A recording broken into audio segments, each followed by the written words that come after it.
Did not think I'd be doing a Spurs video here on a Friday night, but Spurs fans, crap, here we are. Go, Spurs, go, 'cause the Giants stink. What is up, San Antonio Spurs fans? Welcome to TSR Sports, TG to the I to the F. Hope you're having a great weekend.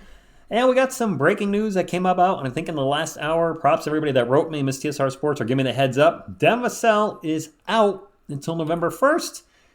And let's just get into the article here from Air Alamo. The San Antonio Spurs begin training camp for the 2025 season on October 1st. Basketball season can't get here soon enough because my Giants stink and they're already done.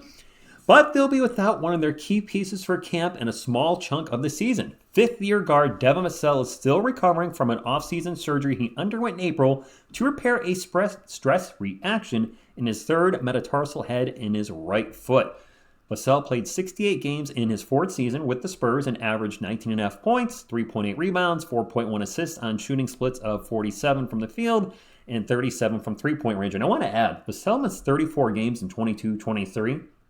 I've already had some injury concerns with him, as you guys have as well. Certainly, a lot of you mentioned in the comments. Some of you said I'd trade him and get rid of him. I don't think we're at that point yet, but we should have some injury concerns, especially from the last 2 years, back-to-back season-ending injuries. This is something to keep an eye on. I'm hoping he only missed 5 games. I counted on the schedule. If he's only out till November 1st when he gets reevaluated per right here, then so be it. But if he ends up missing more time this year or, oh my gosh, has another season-ending injury, don't forget, Devin Vassell starts his 5-year contract worth about $135 million now. Spurs are tied up in 5 years, $135 million. He's a good player. I think he's going to continue to get better. But if he can't play on the court and stay healthy, he's not doing us any good. He's just eating up salary cap.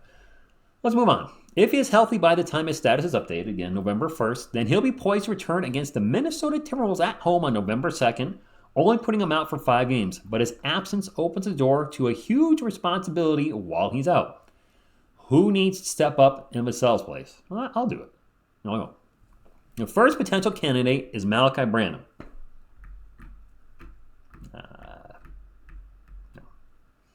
He struggled with consistency all year, all his NBA career for that matter. It was a massive liability on the defensive end with a defensive rating of 117, the 93rd worst in the league. I'm hoping Malachi shows us something this season to say he should stay a Spur. I don't think his contract's extended to next season, and his up-and-down offense and his wishy-washy, non-existent turnstile defense is not going to keep him a San Antonio Spur. So please show us something to give us a reason to keep you around, man. Otherwise, he's going to be gone. I don't think he's going to get the start.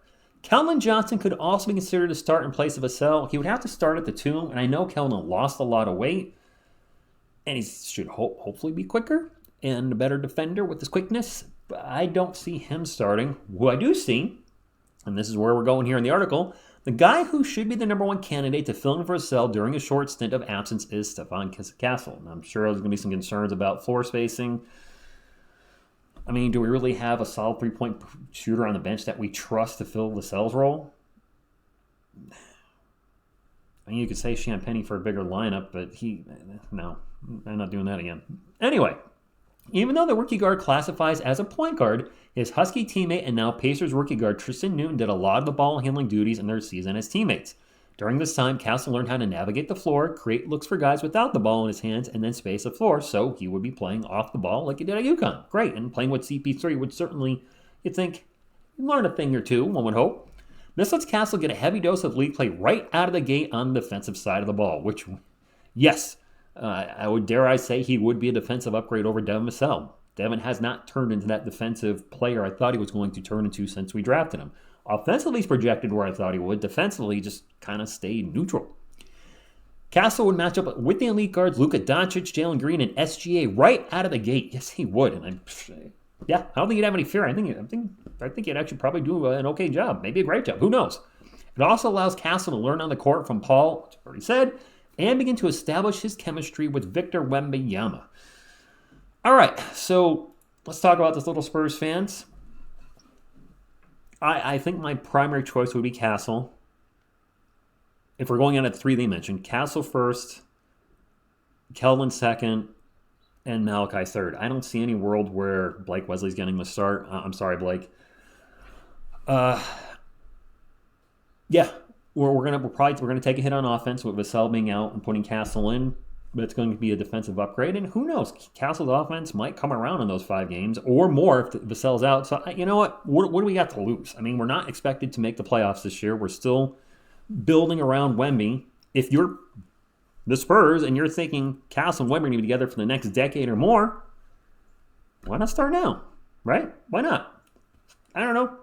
I mean, there's also the thought that replace the pineapple power you lost with the other pineapple power you have on the team. And if you have no idea what I'm talking about, when Vassell has his hair up or Castle has his hair up, there's jokes in the live stream that their hair looks like a pineapple, and it kind of does. So a lot of people have been calling Vassell pineapple power, and now Castle is pineapple power too. So pineapple power. I'm all over the place. I wasn't expecting to make a video tonight. I hope Devin gets well soon.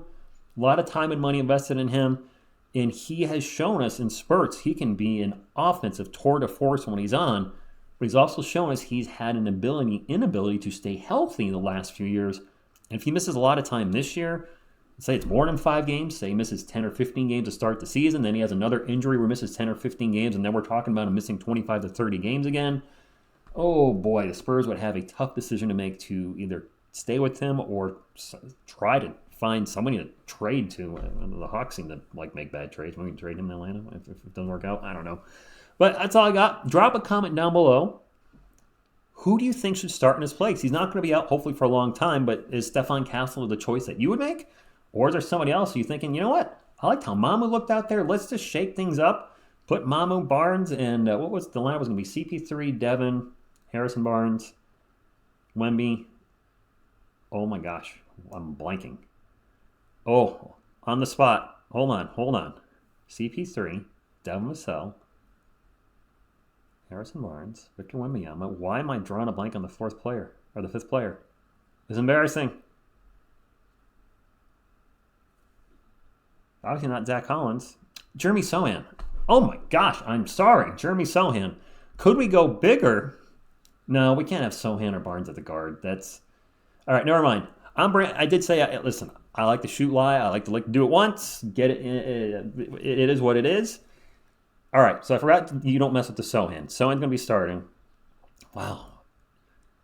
As I think about this, we would have a better defensive lineup. The floor spacing could be a little rough with Castle and Sohan on the floor. We talked in the past about them two sharing the floor.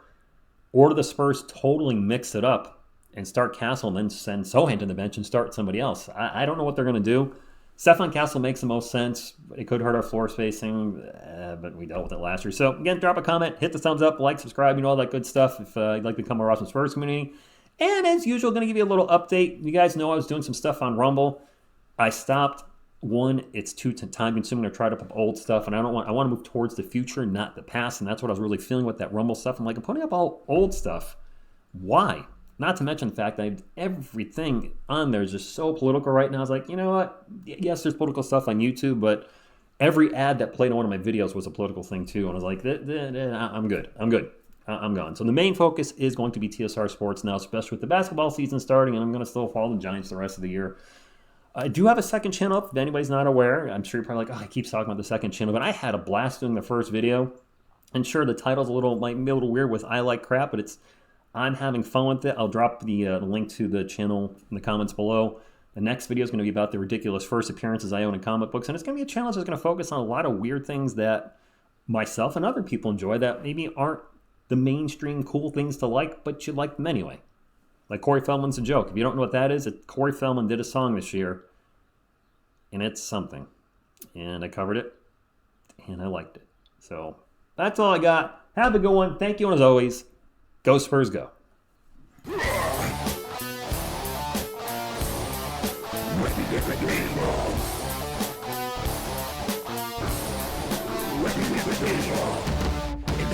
To Wembley.